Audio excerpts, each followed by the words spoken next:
JD. Ang kwentong ito ay hango sa totoong buhay. Mula ito sa isa nating kabayan na itago na lamang natin sa pangalang Emilio. Taong 1990, Iloilo.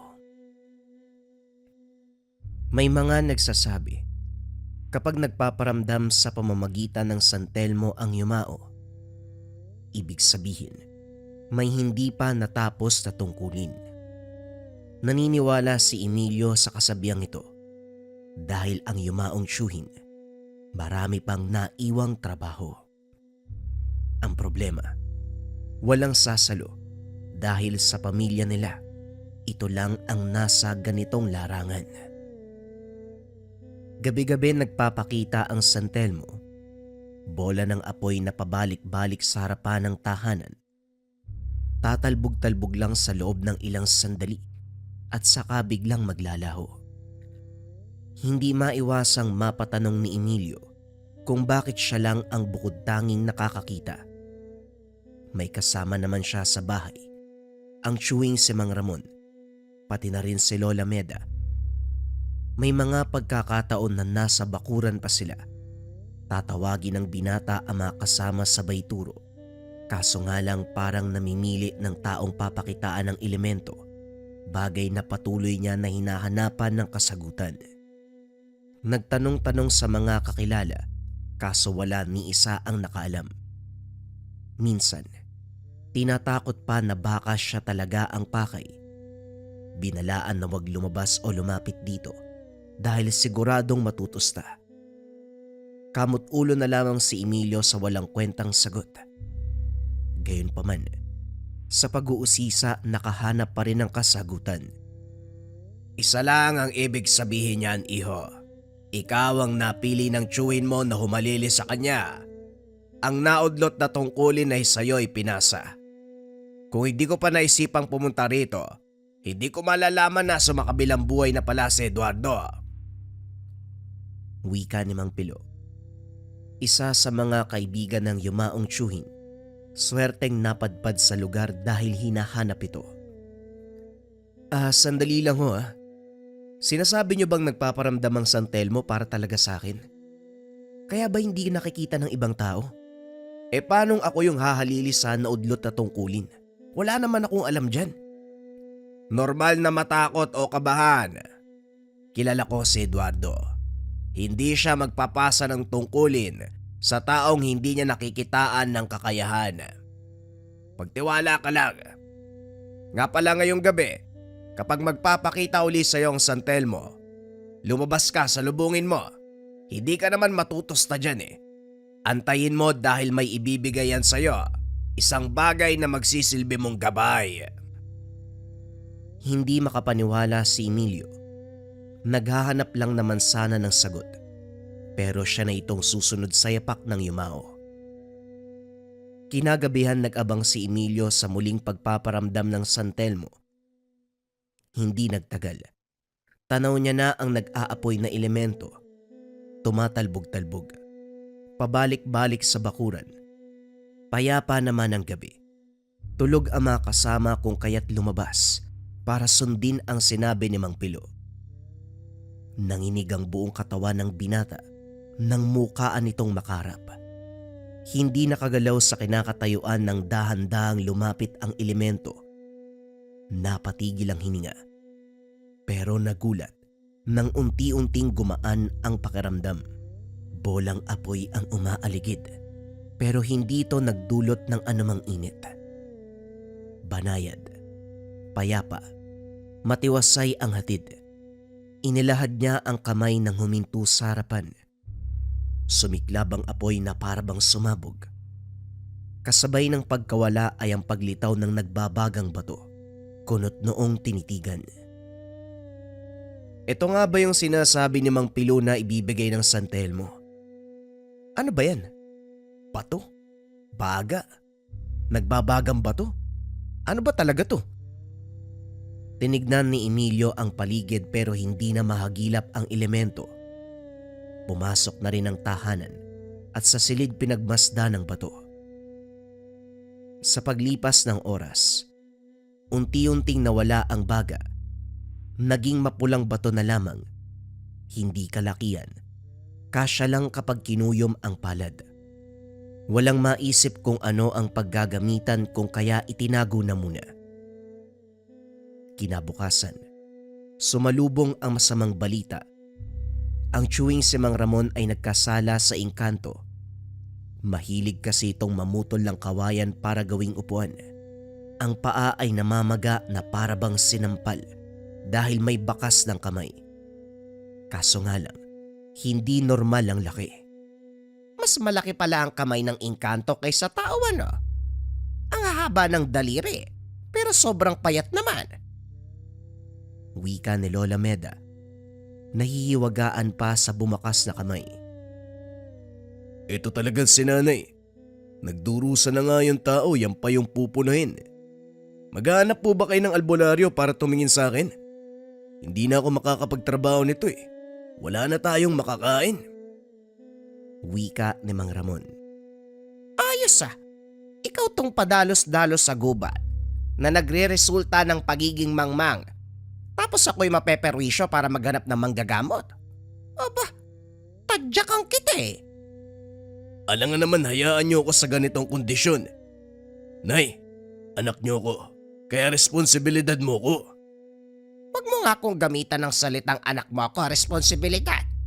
Ikaw tong mangmang eh. Alam mong maraming engkanto doon ka pa namutol. Buti nga yan ang ginawa eh. Hindi ka dinakip, dinala sa mundo nila. Mas mabuti nga sana yon para mawala yung perwisyo dito sa bahay. Matanda na pero hindi nag-iisip. Sayang yung utak na binigay sa'yo. Hindi maiwasang matawa ni Emilio sa usapan ng chewing at lola. Sumingit na rin siya para hindi na humaba ang pagtatalo ng dalawa. May dala siyang pinakuluang dahon ng sambong. Isa ito sa ginamit ng yumaong albularyo. Ganito rin ang ginagawa bilang unang lunas. Mabuti pa tong pamangkin ko may pakialam pa. Samantalang yung nanay ko na nagluwal sa akin, puro sermon ng ambag. Kahit lakasan mo pa ang boses mo, wala akong pakialam sa mga taong hindi nag-iisip. Kapag gumaling ka sa lagay na yan, bumalik ka kagad doon sa gubat. Mambulabog ka uli ng mga engkanto para magdusa ka uli. Tutal yan naman ang gawain mo. Tugon ni Lola Meda na nagwawalis sa bakuran. Hindi inaasahan ng anak na maririnig nito ang sinabi. Tiyo, huwag mo na lang pansinin si Lola. Alam mo naman na ganyan lang talaga magsalita yan eh. Hindi ko man alam kung ano yung pinakagagawin pero parang mabisa yung sambong. Nakita ko na ginamit niya ni Tio Eduardo sa pasyente niya noon eh. Huwag din ho kayo mag-alala. Maghanap ako ng albularyo. Delikado ang lagay sa engkanto eh. Kapag hahayaan siguradong lalalayan. Mabuti na lang talaga, kinupkup ka namin, tignan mo. Sa ganitong sitwasyon, ikaw lang ang may pakialam sa akin. Huwag ka mag-alala. Kapag nabenta ko yung mga bangko, hatian kita. Ay nako, hindi na po kailangan. Sige na ho, lalakad na ako para makahanap ng albularyo. Naglakbay ang binata. Nagtungo sa kabilang bayan kung saan nakatira ang kakilala ng chewing yumao. Kaso matagal na palang sumakabilang buhay. Dumiretso sa ibang lugar. Kaso walang naabutan dahil lumipat na ng tirahan. Sa pag-aalala sa kalagayan ni Mang Ramon, kahit malayo ang tahanan ni Mang Pilo, binaybay ang daanan, 10 oras na nang makarating. Pagbalik sa bahay, malala na ang kondisyon ng chewing. Namaga ng husto ang binti. Nagkulay lila at labis ang pagnanana. Gulat naman si Emilio nang hindi siya pinaalis ni Mang Pilo. Sinabihan siyang tutukan ang gagawin. 3 karayom ang inilabas at bote ng langis. Inihipan ng dasal bago pa isa-isang tinusok ang namamagang parte. Pagkatapos ito, muling inihipan ng dasal. Ilang sandali pa, may sumapi na sa katawan ng tiyuhin. Huwag ka malikot. Hindi naman kita papatayin eh. Magtatanong lang ako kung anong gagawin para kalasin mo ang sumpa sa taong ito. Nagkasala siya Handa magbayad anuman ang hihilingin mo. Wika ni Mang Pilo. Hindi ko maintindihan kayong mga tao. Manggugulo kayo sa baluarte ng mga engkanto. Tapos idadaan sa albularyo upang kalasin ang sumba. Nararapat lang sa taong ito ang binigay kong pagpapahirap. Kulang pa yan kung tutusin. Dahil ang tirahan ko ay winasak niya. Ganun ba?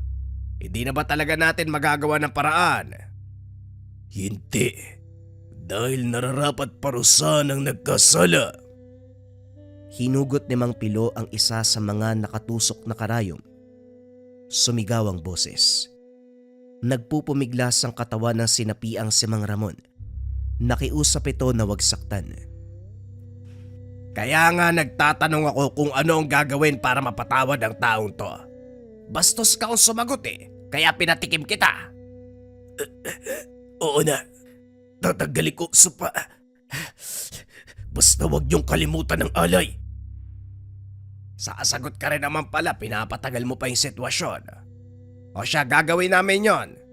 Siguraduhin mo lang, kakalasin mo yung sumpa. Dahil kung hindi, magkikita ulit tayo. At kapag nangyari yon, papatayin kita. Hinayaang makalis ang sapi sa katawan ng pasyente. Tinapos ang ritual sa pamamagitan ng paghugot ng karayom. Unti-unting humupa ang pamamaga. Makaraan ang ilang sandali. Pinainom din ng isang kutsyarang langis upang maghilom ang pinsala sa loob. Sa bakuran, seryosong nag-uusap sina Mang Pilo at Emilio. Nagpapasalamat ang binata sa tulong nito. Nagtatanong din kung bakit kinakailangan niyang saksiyan ang buong proseso. Sumagot si Mang Pilo. Dahil ganon ang pamamaraan ng tiyuhin mong si Eduardo.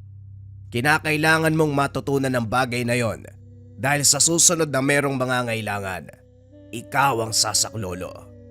May tungkulin din ako sa lugar namin, kaya sa lugar na ito, ikaw ang tatayong albularyo. Ganong pamamaraan lang ang dapat mong matutunan, kagaya ng sa tiyuhin mo. Maiba nga po tayo. Nagkatotoo po yung sinabi mo tungkol sa San Telmo. Ano po bang gagawin ko sa batong yan? Inilahad ni Emilio ang bato. Napangiti si Mang Pilo. Napangiti si Mang Pilo sabay tapik sa kanyang balikat. Hindi to bato, iho. Magmula sa araw na ito, tatawagin mo yung mutya ng San Telmo. Ito ang gagabay sa'yo sa larangan. Magdidikta ako ano ang gagawin, kung ano ang hakbang ng naaayon sa sitwasyon. Ha? Teka lang naman ho, sigurado po ba kayo talaga? Ako ang papalit kay Tio Eduardo. Ano bang malay ko dyan? Kaya nga nandito ang mutya ng San Telmo. Dahil ito ang magsisilbi mong gabay. Iho, wala ka dapat ipag-alala dahil sa larangang ito. Hindi ka papabayaan kung mamahalin mo ang nakaatang na tungkulin. Napabuntong hininga si Emilio. Pinag-isipang mabuti ang desisyon. Kung tutuusin, ito rin ang gusto, maging albularyo katulad ni Tio Eduardo. Dati patago siyang kukuha ng gamit, gagayahin ang ginagawa nito. Hindi lang gumagana dahil wala pang kaalaman. Kapag may pasyenteng darating, lalo na ang pinaparusahan ng elemento, hindi siya nawawala sa tabi, tahimik na manonood. Kung kaya't pamilyar ang iilan sa pamamaraan ni Mang Pilo kanina, hindi nga lang nakilala kagad dahil matagal na panahon na nung nasaksiyan. Ngayon ay may pagdadalawang isip. Hindi sigurado kung magagawa ng tama ang tungkulin. Kahit sabihin ni Mang Pilo na meron siyang gabay, may pag-aalangan pa rin. Hinayaan muna sa tabi ang mutya ng San Telmo. Pinalipas ang mga araw. Gustong bigyan ng oras ni Emilio ang sarili para makapag-isip kung ito nga ba talaga ang gusto. Hindi naman siya bigo dahil tinulungan ng pagkakataon na makapagpasya. Sa paglalakad papunta sa balon para mag-igib, isang bata ang nangisay matapos wasakin ng punso. Bigla na lang din nawalan ng malay otomatikong kumilos para tulungan ito. Dinala sa tahanan upang doon agapan. Parang may sumaping ibang tao sa katawan ni Emilio. Nang makuha ang gamit ng chewin, walang kahirap-hirap na ginawa ang proseso ng panggagamot. Tinusok ang 3 karayom sa talampakan. Binasa ang libreta na binigay ni Mang Pilo. Pagkatapos, maririnig mula sa bata ang boses ng duwende. Nakikita din ni Emilio ang mismong wangis nito. Matanda, kulubot ang muka, masama ang titig sa kanya. Nauna pang magtanong. Hoy! Anong kailangan mo? At talagang pinatawag mo pa ako? Pagpasensyahan mo na sana yung ginawa ng bata. Wala naman siyang masamang intensyon eh. Sadyang mangmang sa bagay katulad ng punso. Huwag yun na sanang ituloy yung pagpataw ng parusa. Patawarin nyo na yung bata. Aba! Sino ka naman para pagsabihan ako? Hindi tayo magkakilala para basta kang magdikta. Alam nyo naman siguro ang ibig sabihin ng 3 karayom, hindi po ba? Kapag bubunutin ko yan, ano kaya sa tingin mo mangyayari? Makikita ang takot sa mukha ng duwende. Lumambot ng masipatang mutya ng San Telmo. O sige, hindi ko na itutuloy ang pagpaparusa. Bibigyan ko lang sana ng matinding lagdan. Pero hindi na. Yang mutya mo, malakas ang bisa. Nararamdaman ko ang init. Malulusaw ako. Pakawalan mo na ako. Hindi ko naman itutuloy ang balak ko, pangako yan. Siguraduhin mo lang natutupad ka sa usapan, ha? Sige na, maaari ka nang umalis. Matapos ng usapan, hindi makapaniwala si Emilio nang mapagtanto. Napatitig sa mga palad na kusang kumilos ng naayon sa sitwasyon. Napalingon siya nang marinig ang boses ni Mang Pilo. Kita mo na. Ito ang sinasabi ko. Hindi mo kailangang kabahan dahil sagot ka ng gabay mong mutya. Mang Pilo, kung talagang ako ang pinili ni Tio Eduardo na humalilis sa kanya, sa tingin ko handa na ako. Gagamitin ko ang lahat ng kakayahan. Magpapatulong sa mutyang gabay. Pero may tanong po ko. Anong hindi niya natapos? Yun naman ang silbi kung bakit ako papalit sa kanya. Tapusin ang hindi natapos. Pero ano po yun? Napaisip si Mang Pilo.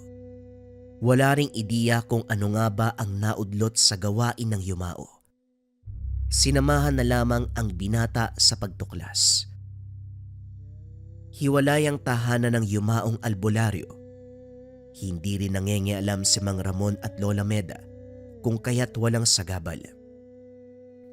Hinalungkat ang gamit, kaso walang makita na maaaring magturo kung ano ang hindi natapos na gawain. Gayunpaman, hindi tumigil hanggang sa paglipas sa mga araw. Ang sagot na mismo ang lumapit. May pasyente si Tio Eduardo na isang ginang. Nakatira ito sa paanan ng kabundukan, biktima ng kulam. Sa kasalukuyan, nagdurusa pa rin ito. Paralisado ang katawan na animoy isang tod. Naigagalaw ng kaunti ang ulo, pero apektado ang bibig, pandinig at mga mata. Ang apo na 14 na taon ang nag-aalaga. Nasaan po ba si Mang Eduardo?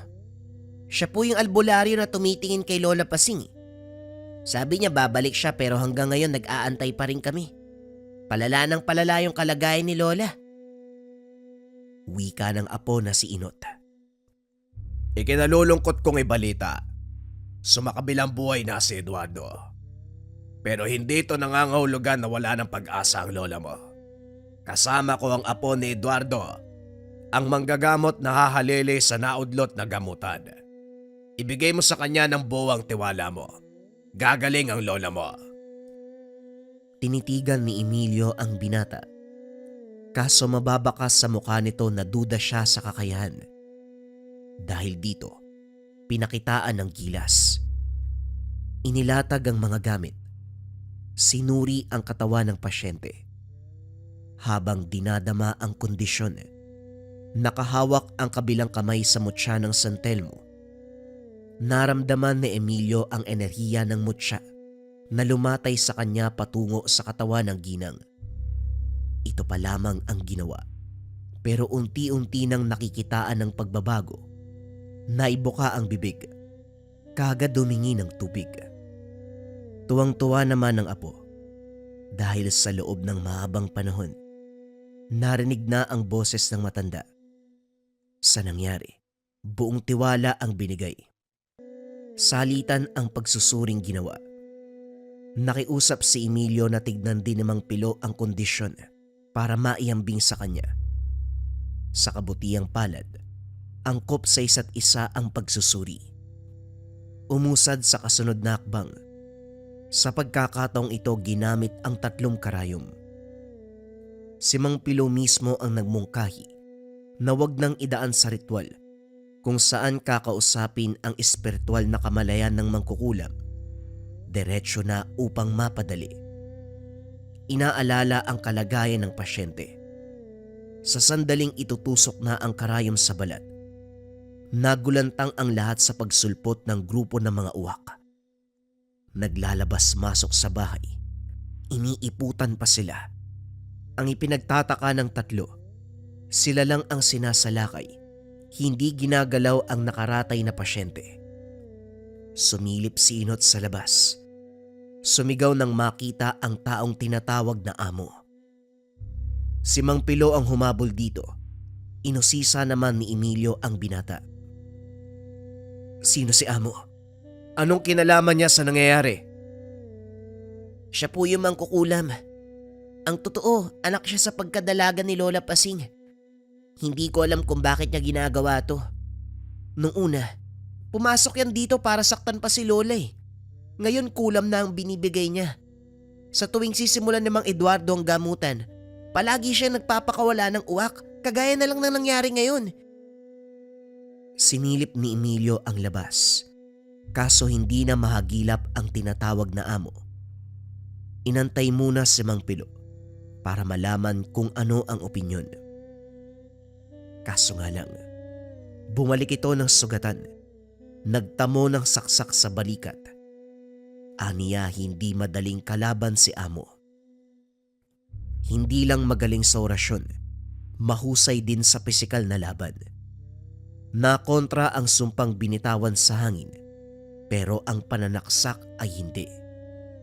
Nang mahimasmasan si Mang Pilo, pinag-usapan ng plano.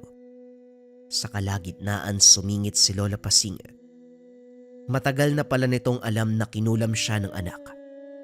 Kaso hindi magawang sabihin noon kay Tio Eduardo dahil natatakot sa mangyayari. Kilala niya ang yumao. Walang patawad. Gagawin ang lahat para maparusahan ang nasa panig ng kaliwa. Ang punot dulo ng paghahasik ni amo, ang katotohanan na binalak ipalaglag dahil bunga ng masalimuot na nakaraan. Si Lola Pasing, pinagsamantalahan ng 2 kaanak. Gustong ipalaglag upang maiwan sa panahong iyon ang alaala ng pambababoy. Kaso hindi nakunan. Nailuwalang bata. Itinaboy ang sanggol, iniwan at kinalimutan. Hindi inakala na sa pagdaan ng panahon, lilitaw at maghihiganti. Nung una nakakayanan pa naman dahil pisikal na pananakit lang. Kaso sa paglipas ng mga araw, matinding kulam ang pinataw. Wala rin siyang intensyon na magpagamot. Bukal sa puso na tanggapin ang sasapitin dahil gumaganti lamang ang anak sa mali niyang ginawa. Subalit si Tio Eduardo na kababata, hindi papayag na makita siyang nagdurusa, lalo pat minsan na siyang tinulungan. Nangako itong gagamutin at tatapusin ang panggugulo ni amo. Subalit sa kasamaang palad, sumakabilang buhay ito. Gulat na napatitig si Emilio sa isa pang revelasyon. Ang pumatay kay Tio Eduardo, walang iba kung hindi si amo. Hindi kulam ang ginamit sa pagkitil kung hindi patalim. Umakma dahil naabutan ang tiyuhin na puno ng saksak nung araw Walang makitang salarin kaya pinagpalagay na lamang na tinambangan ng magnanakaw. Yung pala ay sinadyang patayin. Si Lola Pasing ang humingi ng tawad pero wala sa posisyon si Emilio. Natanggapin ito. Dahil ang tao kung kanino nagkasala ay sumakabilang buhay na. Pasensya na Lola Pasing. Hindi ko matatanggap ang paghingi mo ng tawad. Bukod sa hindi ikaw ang dapat na hihingi nito, wala na si Tio Eduardo para magpatawad. Pero sana ako, mapatawad mo ko. Emilio, may binabala ka ba? Tandaan mo, hindi ka pwedeng magpadalos-dalos. Wala po kayong dapat ipag-alala dahil kalkulado ko ang magaganap. Mang Pilo, ikaw muna ang bahala kay Lola Pasing. Isagawa ang ritual para tuluyan siyang gumaling. May pupuntahan lang ako sandali. Babalik ako sa oras na matapos ang sadya. Hindi na nagantay pa ng sagot si Emilio. Dali-daling lumabas. Pumwesto sa bahaging hindi madaling makikita. Inabangan niya si Amo. Alam niyang nasa paligid lang ito. Nararamdaman niya ang presensya. Hindi maunawaan ni Emilio ang sarili. Pinaghalong galit at paghihiganti. Maging ang mutsyang hawak ay nagliliyab sa labis na init. Patawarin sana ako ni Tio Eduardo sa gagawin ko. Gusto ko lang turuan ng leksyon ng taong yan. Nang makita si Amo, hinanda ni Emilio ang sarili sa pagsugod. Pumwesto ito sa kakawyan. Napansin ni Emilio na sumasambit ng orasyon. Dali-dali niyang kinontra sa pamamagitan ng dasal. Makikita sa reaksyon nito ang pagtataka. Panaylingon, hinahanap kung saan nagmula ang pagkontra. Dahil hindi makita, sumubok muli ng orasyon. Kinontra pa rin ni Emilio. Hindi may tatanggi na medyo nahirapan dahil habang tumatagal, palakas ng palakas ang binibitawan ni Amo. Gayunpaman, sa lakas ng mutya ay nakayanan, subalit ito rin ang dahilan kung bakit siya nakita. Hoy, sino ka? Lumabas ka dyan! Ang lakas ng lobong kontrain ako ah. Mahusay ka ba? Wala ka sa lugar ah. Wala ring lugar sa akin, yung mga kagaya mong tao. Sarili mong nanay, pinahihirapan mo. Alam ko na. Kasama mo yung matanda na humabol sa akin kanina. Kumusta yun? Boy pa ba? Bago mo kumustahin yung iba, tanungin mo muna yung sarili mo kung mabubuhay ka pa. Kung makapagsalita ka, akala mo kung sinong biyasa. Batay sa pananalita at galaw mo, siguradong baguhan ka lang. At batay din sa nakikita ko, hindi mo pa nararamdaman kung gaano ko kalakas. Bakit hindi mo pagbatayan kung paano ko kinontra yung orasyon mo? Napahugot ng hininga si Amo. Taas noong humarap kay Emilio. Humakbang palapit. Nag-iwan ng iilang distansya. Walang imik pero nag-uusap ang titig sa bawat isa. Nang bumigkas si Amo, hindi nagpauli si Emilio. Maigpit ang hawak sa mutya ng San Telmo. Nag-ihip ng dasal. Direktang tumama sa kalaban. Bumangon si Amo. Hindi makapaniwala sa tumamang lakas. Umuusok ang kanyang katawan na parang tinamaan ng apoy. Bahagyang dumugo ang bibig. Gayunpaman ay ngumisi sabay pakawala ng orasyon. Sa pagkakataong ito ang mutya ng San Telmo ang hinarang. Kaso nga lang, bumalik lamang sa kanya ang pinakawalang atake. Tumilapon ng napakalakas. Nahirapan sa pagbangon. Gusto ko lang din sanang malaman mo na hindi lang ito patungkol kay Lola Pasing, kundi sa tiyuhin ko na pinatay mo. Siguradong natatandaan mo pa ang albularyong si Eduardo.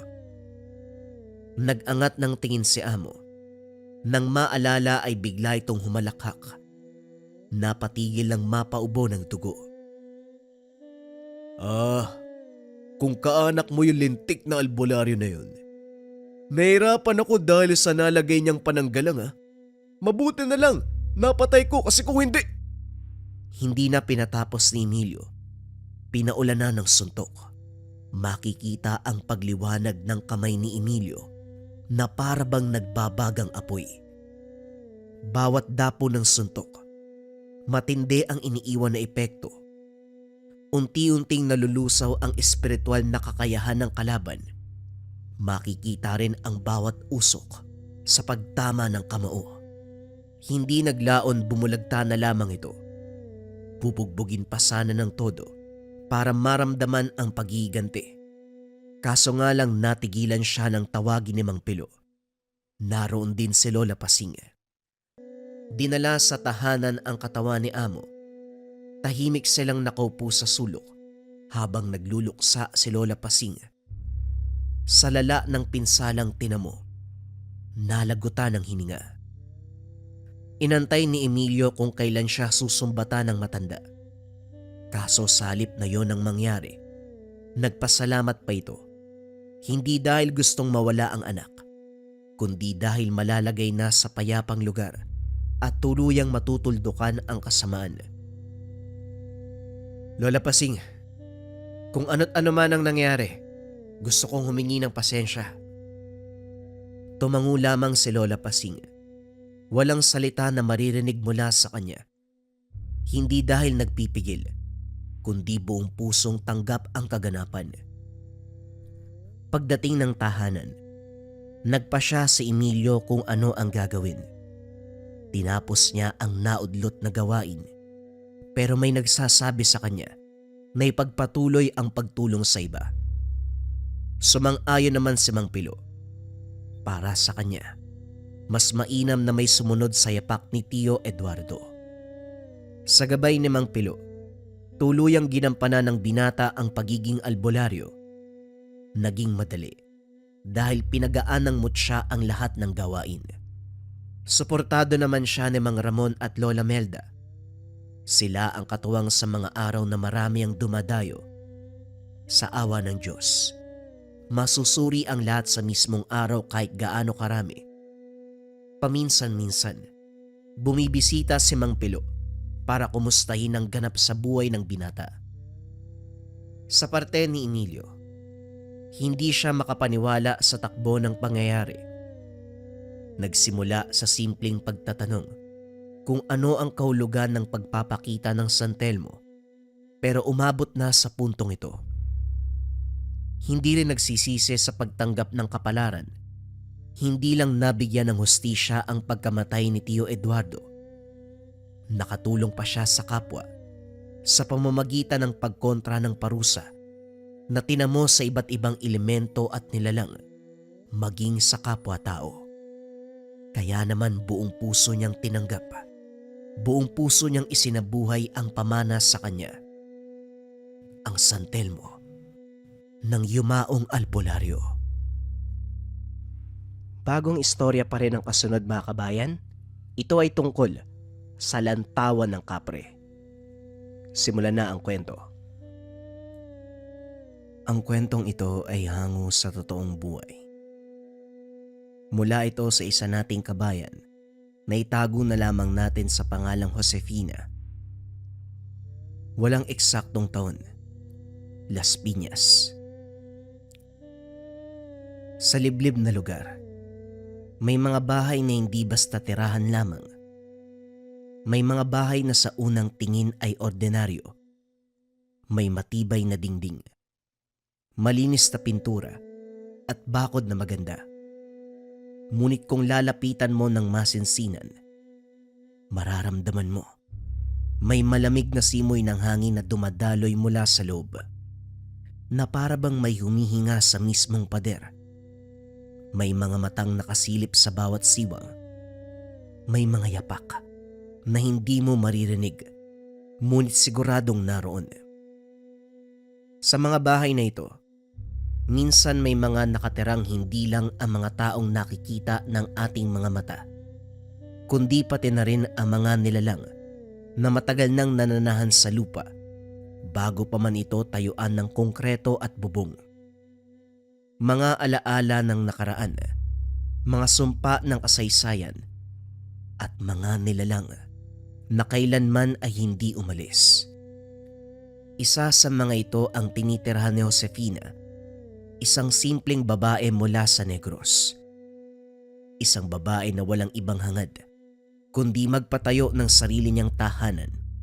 Isang lugar na masasabing kanila. Isang pugad ng kanyang pamilya. Isang simbolo ng kanyang mga pinaghirapan at pangarap.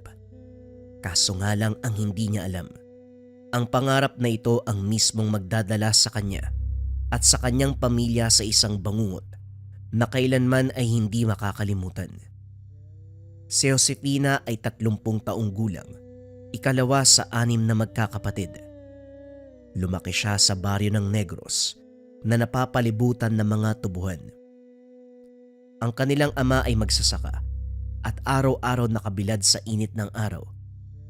Pawis ang puhunan para lamang may maiuwing ilang kilo ng bigas at kaunting pagkain. Ang kanilang ina naman, kasambahay ng isang mayamang pamilya, madalas wala sa kanilang bahay, umuuwi na lamang tuwing linggo. Halos sapat lamang ang kanilang kita para sa kanin at ulam. Minsan isang beses kung isang araw sila kumain.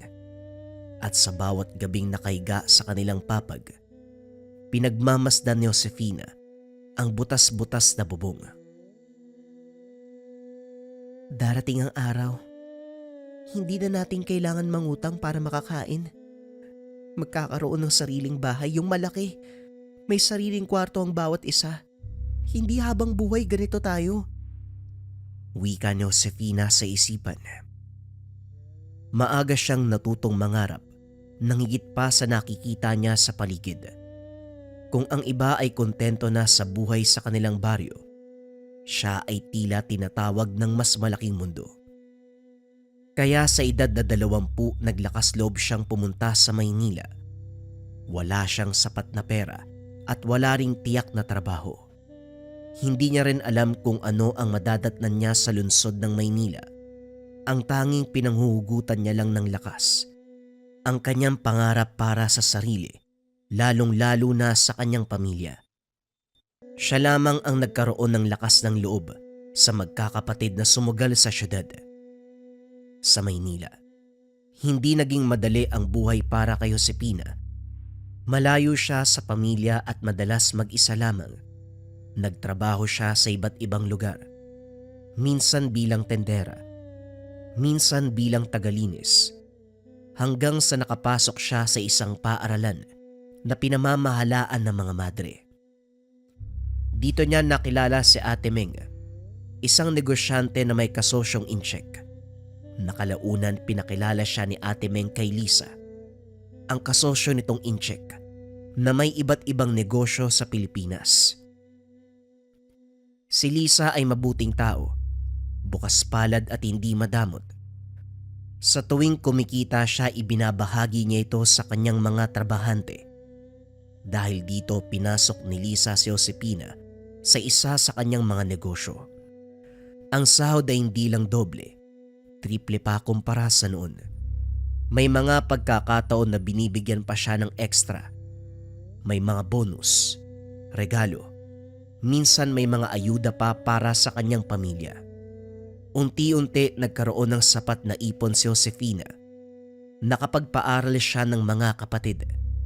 Nakabili ng mga gamit para sa kanilang bahay sa probinsya. Nakapag-supply ng mga gamot at vitamin sa mga magulang.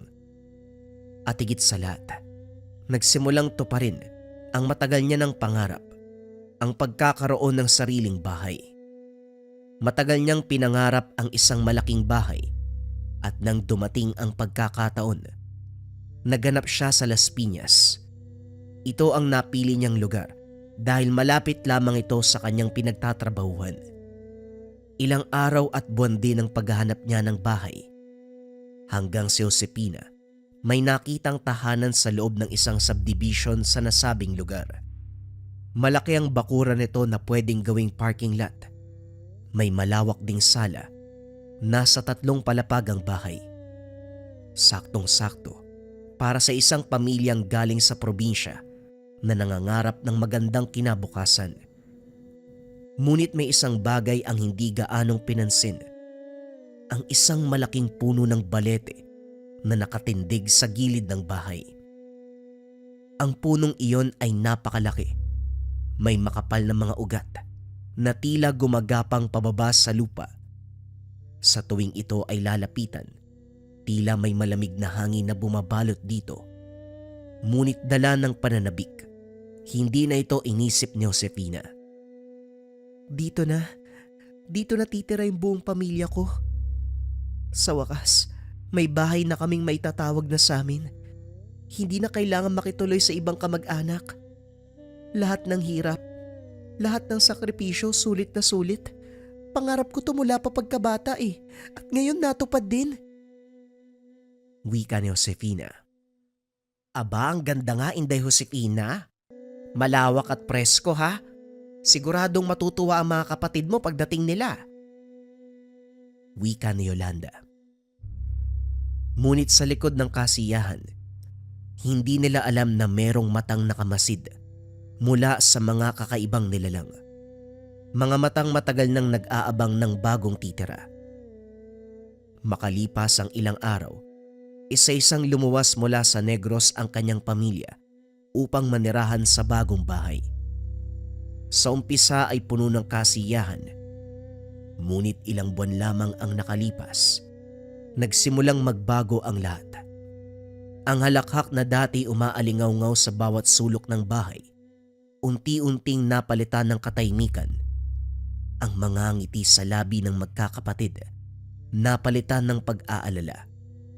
Ang lahat ay tila nagbubulag-bulagan, umaasang lilipas din ang lahat. Kasama ng pamilya nila Josefina sa bahay si Yolanda, isang kasambahay na nanggaling din sa Negros. Sanay si Yolanda sa mga kakaibang bagay. Bata pa lamang siya, madalas nang makaranas ng mga pagpaparamdam. Sumapit ang madaling araw ng 3:00. Habang nagtatadtad ng bawang sa kusina, nakarinig siya ng mahinang yabag. Ang tunog ng yapak sa kahoy sa sahig ay malinaw na malinaw. Inday Josefina, ikaw ba yan? Walang sumagot.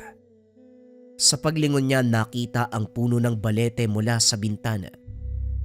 At doon sa gitna ng dilim, may 2 pulang liwanag na kumikislap. Yung mga matang nag-aabang. Ay Diyos ko, sana guni-guni ko lang to. Ngunit sa puso niya, alam niya na hindi siya nag-iisa. Hindi niya ito binahagi kay Josefina dahil baka isipin nitong nag-iimbento lang.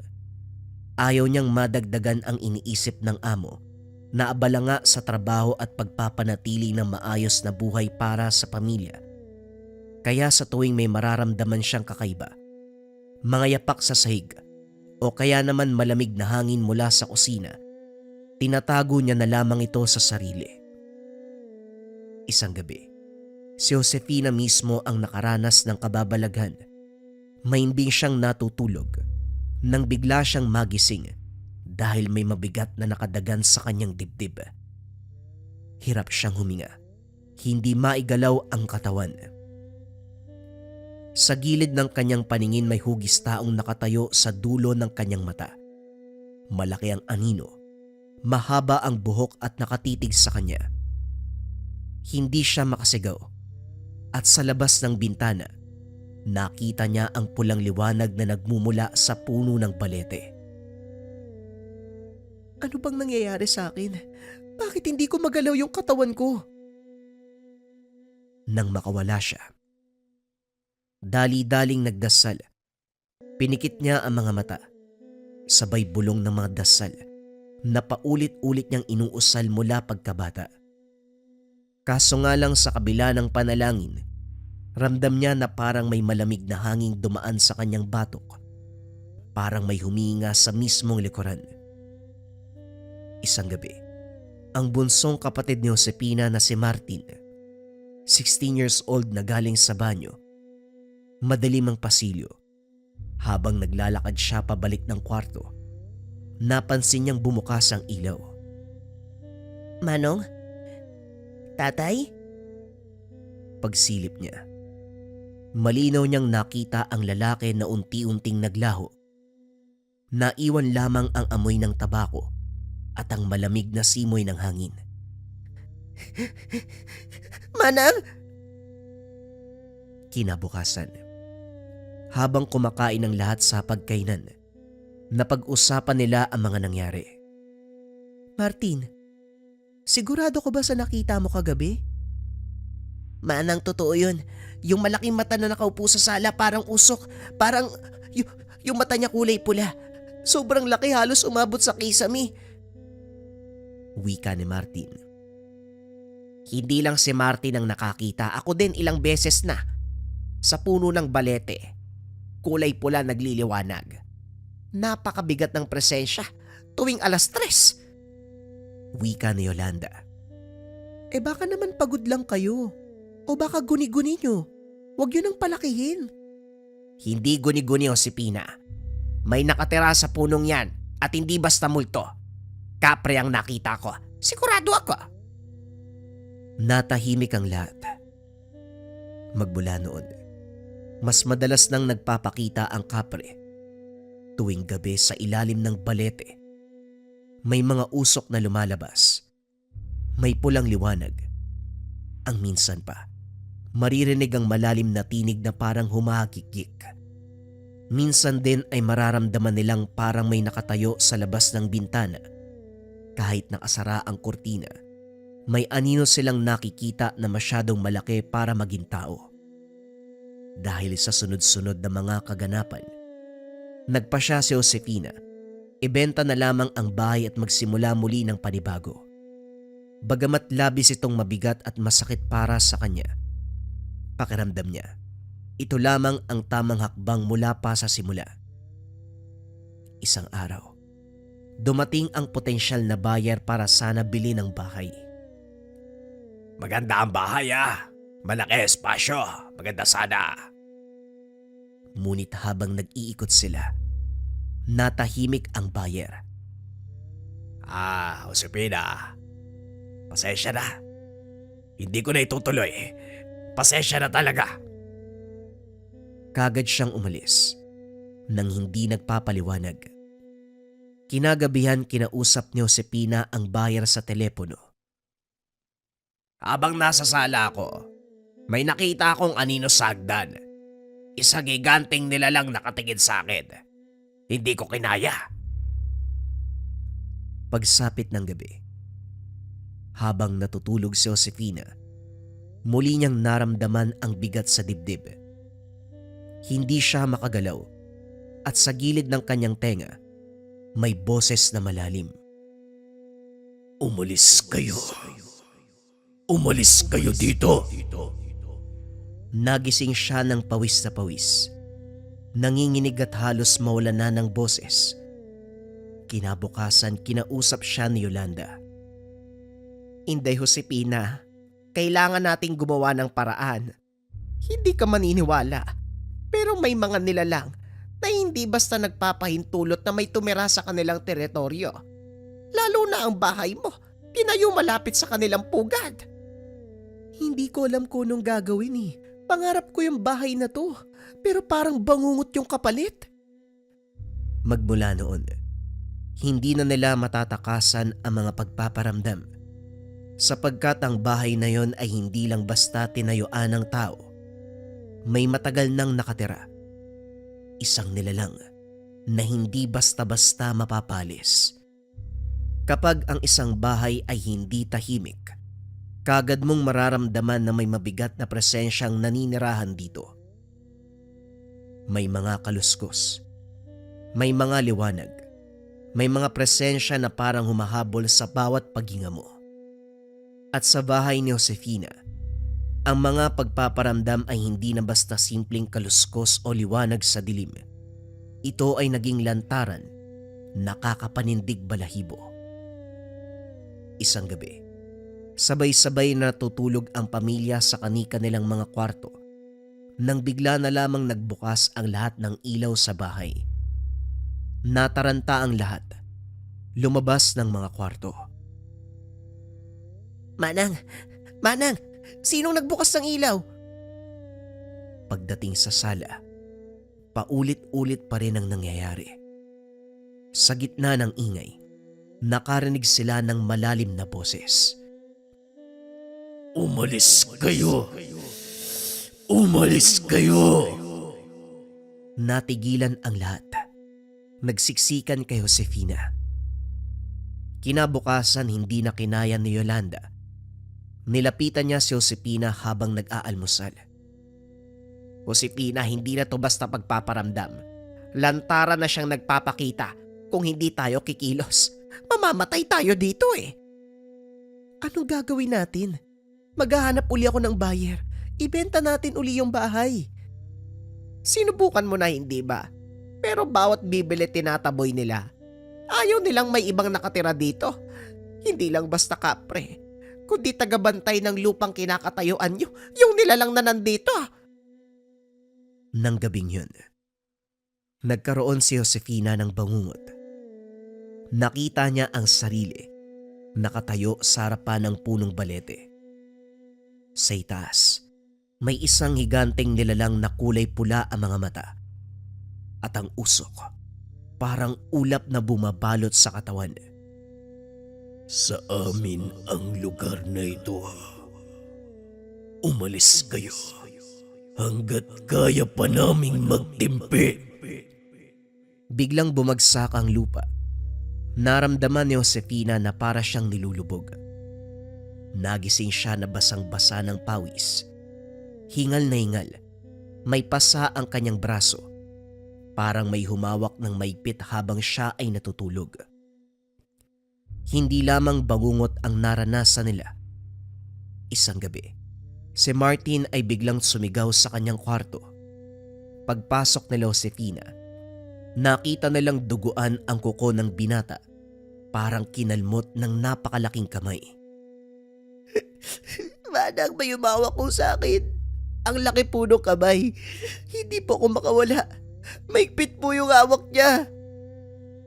Kagad dinala si Martin sa pinakamalapit na ospital. Subalit laking gulat ng mga doktor. Wala silang mahanap na paliwanag kung paanong nagkaroon ng ganong kalalim na galos. Hindi ko na alam yung gagawin ko. Pangarap ko pa namang magkaroon ng ganitong bahay. Pero bakit ganito yung kapalit? Josefina, minsan hindi lahat ng pangarap dapat tinutupad eh. Yung puno ng balete hindi dapat basta pinuputol. Hindi dapat basta tinatabihan. May bantay sa lupaing iyan. At kung minsan, hindi sila aalis. Kung kapre lang yan, kakayanin yan. Subukan nating lumapit sa barangay o sa albularyo. Wika ni Jeric, isa pa sa mga kapatid. Hindi yan ganun kasimple. Hindi lang basta kapre. Teritoryo nila ang lugar. At marahil may dugo ng sakripisyong naganap noon pa. Isang linggo ang lumipas. Habang mahimbing na natutulog ang lahat. Nagising sila sa malakas na kalabog mula sa kusina. Tunog ng mga plato at basong nababasag. Pagbaba ay nakitang nagkalat ang lahat. Sa gitna ng kaguluhan, may itim na anino sa sulok. Hindi tao. Masyadong malaki at masyadong mabigat ang presensya. At sa bawat hakbang, nanginginig ang buong sahig. Umalis kayo. Sa akin ang lugar na to. Dumilim ang buong lugar. Napasigaw na lamang lahat sa tahanan. Kinabukasan halos hindi na makapagsalita si Josefina. Nanginginig ang kanyang mga kamay. Hindi na tayo ligtas dito. Hindi pera ang kapalit ng buhay natin. Umalis na tayo. Kahit gustuin, hindi pa rin maibenta ang bahay.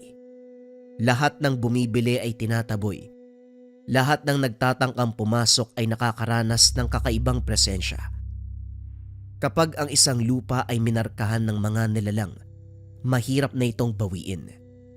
Para kay Josefina, ang bahay na kanyang pinangarap ay unti-unting naging isang kulungan.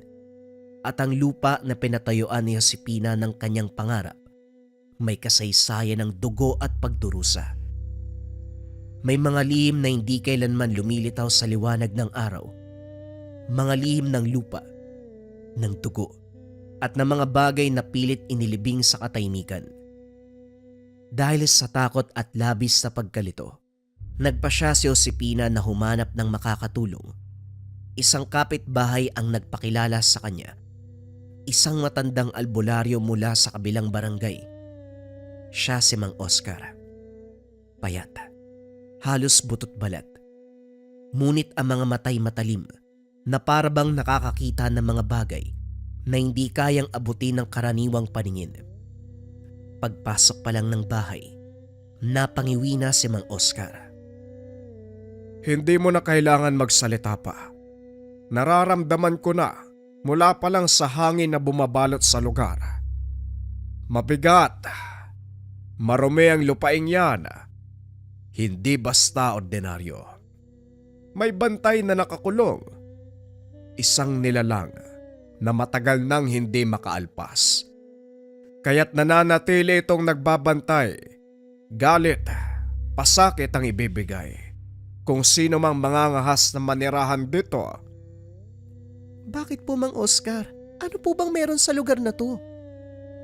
Bago pa magkaroon ng mga gusali, mga lupa, ang lugar na ito ay masukal na kagubatan. Ang punong balete na yan, isa sa pinakamatanda sa buong lugar.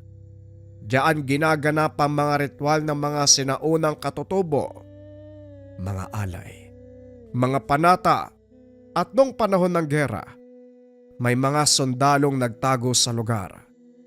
Maraming pinatay, maraming bangkayang ibinaon sa mismong lupa sa ilalim ng balete. Hindi lang kapre ang naninirahan doon. Sa ilalim ng lupang yan, may mga kaluluwa na hindi kailanman nakahanap ng pahinga. Mga kaluluwang naiwan, naglalagalag, nakagapos sa kanilang matinding puot. Ang kapre ang nagsilbing bantay nila. Tagapangalaga ng kanilang pot at alaala. Kaya ganyan kasensitibo ang mga elemento't nilalang. May malalim silang pinanghuhugutan. Nang gabing yun, muli silang nakaranas ng matinding kababalagan. Habang nagdarasal sila ng rosaryo sa sala, nagliyab ang mga kandila. Ang apoy ay naging kulay asul. Natigilan ang mga kapatid ni Josefina. Manang nasusunog! Hindi natunaw ang kandila. Namatay ang mga apoy. Naiwan silang nanginginig sa takot. Nang gabing yon sa labas ng bahay, sa lilim ng balete nakita mismo ni Josefina ang kapre. Hindi na ito anino lamang. Buo na ang kanyang anyo. Ito ay parang kulay uling na may pulang mga matang naglalagablab at katawan na halos kasing laki ng tahanan. Umalis na kayo sa lugar. Huwag niyong yurakan ang alaala ng kasaysayan. Hindi namin alam. Hindi namin alam kung anong meron dito. Patawad! Naglaho ang kapre na parang usok. Kinabukasan bumalik si Mang Oscar at sinamahan sila sa puno ng balete. Nagdala ito ng mga kasangkapan, asin, langis at mga orasyon. Habang nagdarasal, biglang lumakas ang hangin. Ang mga sanga ng balete ay nag-ugong na parang may gustong kumawala. Respeto sa mga kaluluwa, nilalang at elemento. Naway pakinggan ninyo ang aking sumamo. Ang panahon nyo ay lumipas na. Hindi nyo napagmamay-ari ang lupa. Lumisa na kayo. Hanapin ang liwanag na magbibigay sa inyo ng pahinga. Tigilan nyo ang pagbabahagi ng puot at sakit sa alaala ng nakaraan. Hindi tao ang inyong kaaway, kundi ang inyong sarili dahil pilit nyong kinikimkim ang paghihirap. Lumisa na kayo bago pa tuluyang lamunin ang kadiliman. Bumuka ang lupa sa harapan. Doon lumabas ang mga anino, hugis tao, mga sugatan, duguan. May mga bayonete sa kanilang katawan. Ang kanilang sigaw ay umalingaw-ngaw. Dugo. Dugo. Dugo. Nang matapos ang ritual, huminga ng malalim si Mang Oscar. Ngayong malinaw na, ang lupaing ito ay libingan. May mga kaluluwang nakabaon na hindi matahimik at ang kapre, siya ang bantay. Hanggat hindi nyo inaalis ang tahanan, hindi titigil ang mga ito. Ang pagkakamali nyo, tinayo nyo ang pangarap sa ibabaw ng kanilang bangungot. Halos mawala ng lakas si Josefina sa narinig. Pag-uwi nila, nagtipon ng pamilya. Manang, ayoko na dito. Gabi-gabi ko ano-ano'y nararamdaman ko eh. Parang gusto nila akong kunin. Hindi pera ang kapalit ng buhay natin. Umalis na tayo dito. Tahimik lang si Josefina. Pilit niyang ipininta ang isang ngiti sa kanyang labi. Subalit malinaw na hindi yon umaabot sa kanyang mga mata. Doon ay kitang-kita ang kalungkutan. Akala ko, ang pangarap ko lang magkaroon ng isang bahay para sa pamilya. Isang tahanang payapa, kung saan maririnig ko yung tawanan ng pamilya. Mararamdaman kong panatag, pero ngayon, pakiramdam ko isang masamang panaginip ang lahat. Paminsan, ang wakas ng isang bangungot ay hindi nakukuha sa pagtakas lamang, kundi sa pagtanggap na may mga bagay na hindi kailanman itinakda para sa atin. Pagkatapos ng mga buwan ng takot at pagdurusa, tuluyang iniwan ni Josefina at ng kanyang pamilya ang bahay.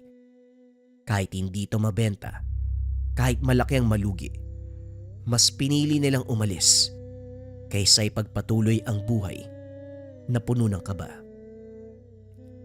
Lumipat muna sila sa isang mas maliit na inuupahang bahay, masikip at payak. Malayo sa mga pangarap na una niyang pinangarap. Ngunit doon nila muling natagpuan ang katahimikan na matagal nang nawala. Sa bawat gabi, kahit wala silang marangyang paligid, nakakatulog sila ng walang kaba. At para kay Josefina, ito ay sapat na upang tawaging ginhawa. Kalaunan matapos ang ilang buwan, muling nag-ipon at nagnilay. Nagpasya si Josefina na bumalik sa kanilang probinsya sa Negros. Doon pakiramdam niya, mas ligtas, mas magaan sa pakiramdam, mas masarap ang simoy ng hangin, at mas malapit siya sa mga alaala ng kanyang kabataan. Bago pa sila tuluyang lumisan, isang gabi muling tumayo si Josefina sa harapan ng balete, tahimik na nagdasal. Kailanman hindi ko intensyon na manggambala. Ang tanging hangad lang namin, magkaroon ng bahay na pwedeng tawaging tahanan. Isang lugar kung saan ligtas at payapa ang aming pamilya.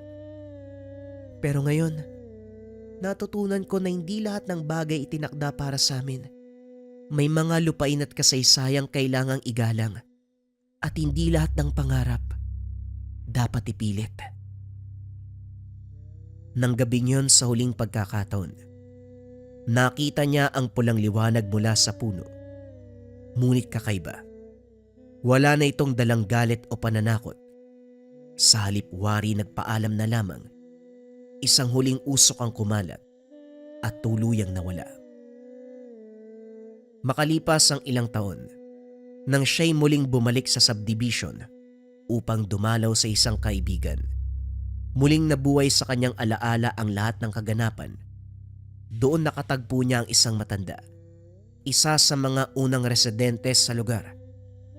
Sa kanilang pag-uusap, hindi inasahan ni Josefina na mababanggit ang puno.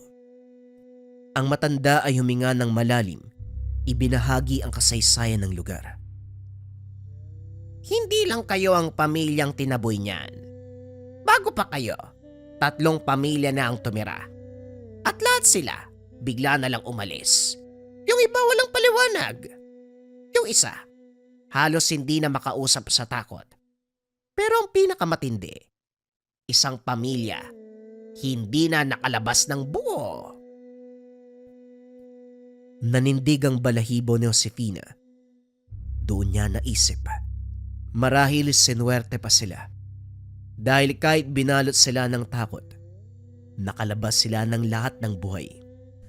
At mula sa karanasang ito, natutunan ni Josefina ang isang mahalagang aral na hindi lahat ng pangarap ay kailangang itayo sa mataong lugar, sa malaking bahay o sa magarang subdivision. Mas mahalaga ang kapayapaan kaysa karangyaan. At ang isang tahanan ay hindi sinusukat sa lapad ng haligi, kundi sa tibay ng pagmamahalan at kaligtasan ng pamilya. Ngayon sa kanilang bahay sa Negros, simple man at malayo sa syudad, tahimik at payapa ang buhay ni Josefina at ng kanyang pamilya. Walang kaluskos, walang takot, walang panganib na mula sa mga elemento. Naranasan niyo na bang makulam? Parang tigalpo, palipad hangin, usog, o kahit anong masamang uri ng sumpa. Naghahanap ba kayo ng pangontra sa mga nabanggit mga kabayan? At merong kasamang rebuelta. Narito yung Maracuyo bracelets natin. We have 2 colors available, glossy black and brown. Sobrang nagte-trending ngayon yung Maracuyo mga kabayan kasi maganda yung bisa niya. Una, nandyan na yung pangontra espiritual at nandyan din yung tinatawag nating rebuelta. Yung rebuelta kasi mga kabayan, kung ano man yung sumpa na ibinigay sa inyo, ibinabalik doon sa taong nagbigay. Yan ang bisa ng ating Maracuyo bracelet. So kung meron kang nakasagutan, nakaaway, o kung naranasan mong masumpa mga kabayan at nangangailangan ka ng depensa para sa mga nabanggit, subukan mo ang Maracuyo bracelet. Para sa lahat ng interesado, i-search lang ang shop ng Lika Merchandise. Mag-ingat sa mga scammers.